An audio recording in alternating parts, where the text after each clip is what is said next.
नमस्कार दोस्तों, स्वागत है आपका आपके अपने YouTube channel current affairs by M K sir पर। आज हम इस वीडियो में 3 फरवरी 2026 के 15 मोस्ट एमपी टॉपिक को कवर करेंगे, वो भी काफ़ी कम समय में। तो पूरा वीडियो बड़े ध्यान से देखना। लास्ट में आपका टेस्ट होगा जिसके आंसर आपको कमेंट करने हैं। दोस्तों, हम ऐसे ही मोस्ट एमपी 15 क्वेश्चन लेते हैं जो आपके हर कॉम्पिटेटिव एग्जाम के लिए बहुत ही ज़्यादा इंपॉर्टेंट हो। तो अगर चैनल पर पहली बार आए हो तो एटलीस्ट 10 दिन के लिए चैनल को फॉलो कीजिए, आपको पॉजिटिव फर्क जरूर दिखेगा। और अगर अभी तक चैनल को सब्सक्राइब ना किया हो तो जल्दी से कर लीजिए। तो चलिए वीडियो स्टार्ट करते हैं। आज का पहला क्वेश्चन, महाराष्ट्र की पहली महिला उप मुख्यमंत्री के रूप में किसने शपथ ली है? तो दोस्तों, जैसे कि आपको पता ही होगा कि कुछ दिन पहले महाराष्ट्र के जो उप मुख्यमंत्री थे अजीत पवार जी, उनका एक प्लेन क्रैश में निधन हो गया है और अब उनकी पत्नी यानी कि सुनेत्रा पवार को महाराष्ट्र की पहली महिला उप मुख्यमंत्री के रूप में शपथ दिलाई गई है। 39वें सूरज कुंड अंतर्राष्ट्रीय आत्मनिर्भर शिल्प मेले का उद्घाटन किसने किया है? तो दोस्तों, ये जो सूरज कुंड मेला है इसका उद्घाटन किया गया है उपराष्ट्रपति सीपी राधाकृष्णन द्वारा। भारत के माननीय उपराष्ट्रपति सीपी राधाकृष्णन जी ने 31 जनवरी 2026 को हरियाणा के फरीदाबाद में 39वें सूरजकुंड अंतर्राष्ट्रीय आत्मनिर्भर शिल्प मेले का भव्य उद्घाटन किया है और इस बार की थीम है लोकल टू ग्लोबल आत्मनिर्भर भारत। इस बार उत्तर प्रदेश और मेघालय ये मेले के थीम राज्य बने हैं और अगर कंट्री पार्टनर की बात करें तो वो बना है इजिप्ट यानी कि मिस्र। उपराष्ट्रपति ने मेले के अनुभव को सुगम बनाने के लिए मेला साथी नाम की एक मोबाइल ऐप भी लॉन्च किया है। ये मेला 31 जनवरी से लेकर 15 फरवरी 2026 तक चलने वाला है, जो कि दुनिया के सबसे बड़े शिल्प मेलों में से एक है, जो भारतीय हस्तशिल्प, हथकरघा और सांस्कृतिक विरासत को अंतर्राष्ट्रीय मंच प्रदान करते हैं। किस देश के वैज्ञानिकों ने पेनक्रियाटिक कैंसर के इलाज में बड़ी सफलता हासिल की है? तो दोस्तों, ये जो पेनक्रियाटिक कैंसर है इसमें बड़ी सफलता हासिल की है स्पेन ने। मुख्यमंत्री ग्राम उत्थान योजना, इसकी शुरुआत किस राज्य में की गई है?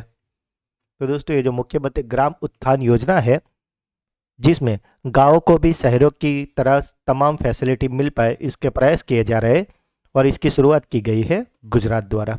अगर योजना की बात करें तो इसको गुजरात के आणंद जिले के भादरण गांव से लॉन्च किया गया है।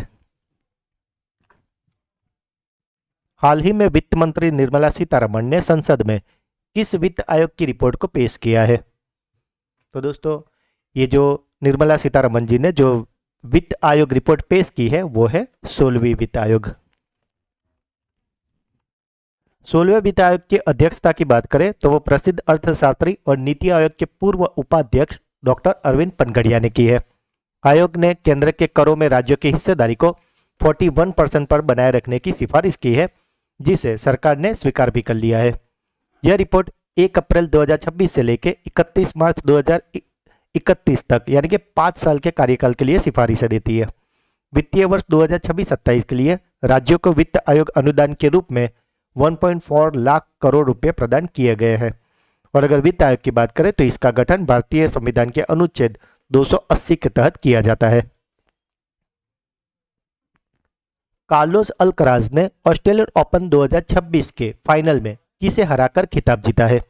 तो दोस्तों, यहां से आपका एक क्वेश्चन तो हो गया है कि अगर ऐसे पूछा जाए कि ऑस्ट्रेलियन ओपन 2026 का पुरुष एकल खिताब किसने जीता है, तो वो जीता है कार्लोस अल्कराज ने। और किसे हरा के जीता है, तो उन्होंने हराया है नोवाक जोकोविच को। हाल ही में समाचारों में रहा ऑपरेशन हेरोफ किस देश से संबंधित है? तो दोस्तों, ये जो ऑपरेशन हेरोफ है इसका संबंध है पाकिस्तान से। यह ऑपरेशन बलूचिस्तान लिबरेशन आर्मी द्वारा पाकिस्तानी सुरक्षा बलों के खिलाफ चलाया जा रहा है। विंग्स इंडिया 2026 में किस राज्य को एविएशन इकोसिस्टम के प्रचार के लिए सर्वश्रेष्ठ राज्य का पुरस्कार मिला है? तो दोस्तों, ये जो सर्वश्रेष्ठ राज्य का पुरस्कार है वो दिया गया है उत्तराखंड को। टाइम्स बी स्कूल रैंकिंग 2026 में किस भारतीय संस्थान ने शीर्ष स्थान यानी कि पहला नंबर हासिल किया है। तो दोस्तों ये जो भारतीय संस्थान है जिसने पहला रैंक हासिल किया है वो है भारतीय विदेश व्यापार संस्थान यानी कि IIFT। इस बैंक ने चक्र नाम के एक सेंटर ऑफ एक्सीलेंस को लॉन्च किया है। तो दोस्तों ये जो चक्र है इसे लॉन्च किया है SBI यानी कि भारतीय स्टेट बैंक ने।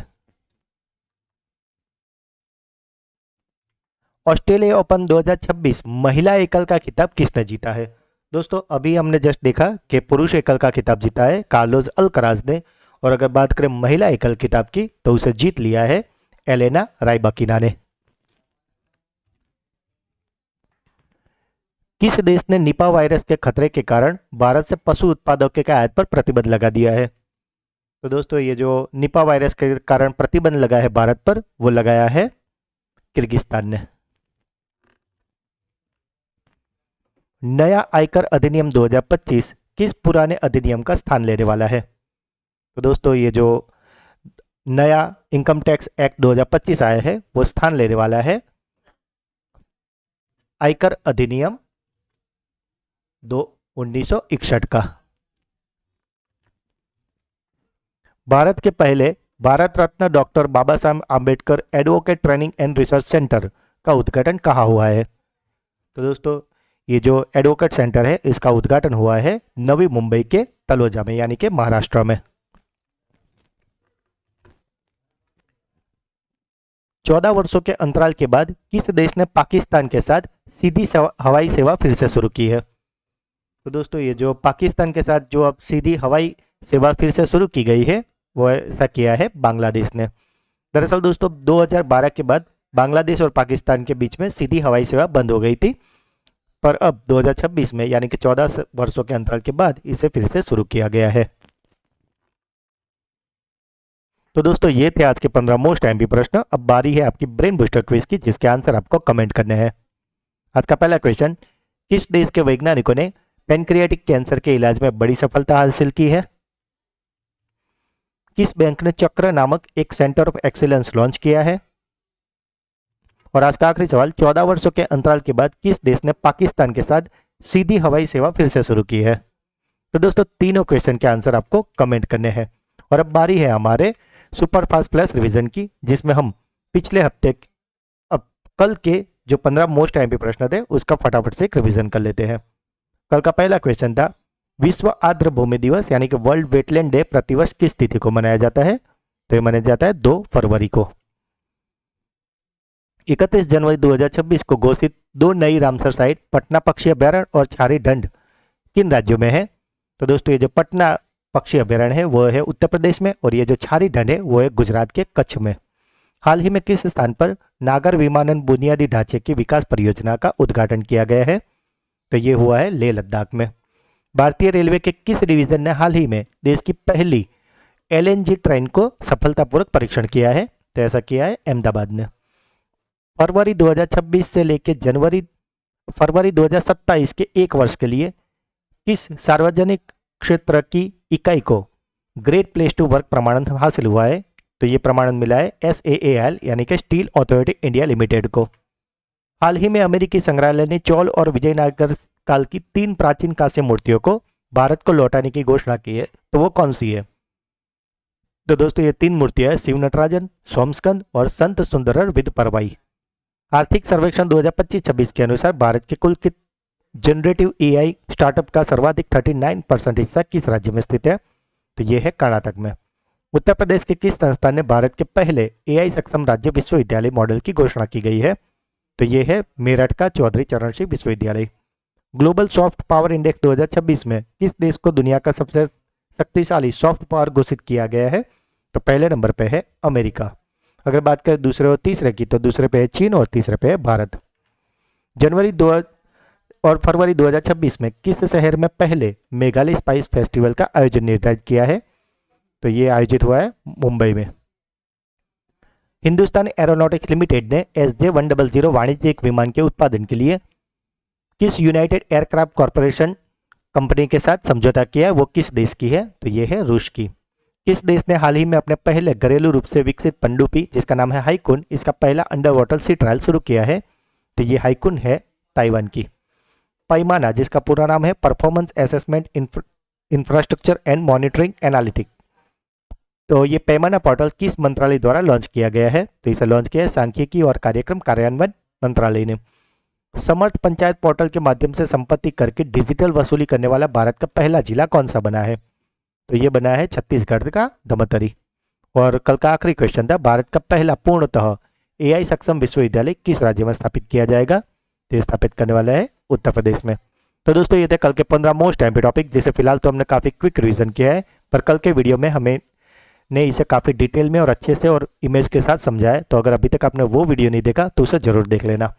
और अगर आप इस चैनल के वीडियो को डेली फॉलो करोगे तो आप कोई भी कॉम्पिटिटिव एग्जाम की तैयारी कर रहे हो उसमें आप निश्चित फायदा में होगा, क्योंकि दोस्तों ये एक लौता चैनल है जहाँ पे 15 मिनट से भी कम समय में 15 मोस्ट एमपी प्रश्न कराए जाते हैं और साथ ही डेली, वीकली और मंथली आपका रिवीजन भी होता है। तो दोस्तों अगर वीडियो अच्छा लगे तो इसे लाइक करें, जो भी क्वेश्चन पूछे गए वो, और वीडियो आपको कैसा लगा वो कमेंट में जरूर बताएं। वीडियो को ज़्यादा से ज़्यादा अपने व्हाट्सअप, टेलीग्राम, सोशल मीडिया और दोस्तों में शेयर करें। और अगर अभी तक चैनल को सब्सक्राइब नहीं किया तो जल्दी से कर लीजिए। तो मिलते हैं एक अगले वीडियो में, तब तक के लिए पढ़ते रहिए, आगे बढ़ते रहिए। जय हिंद, जय भारत।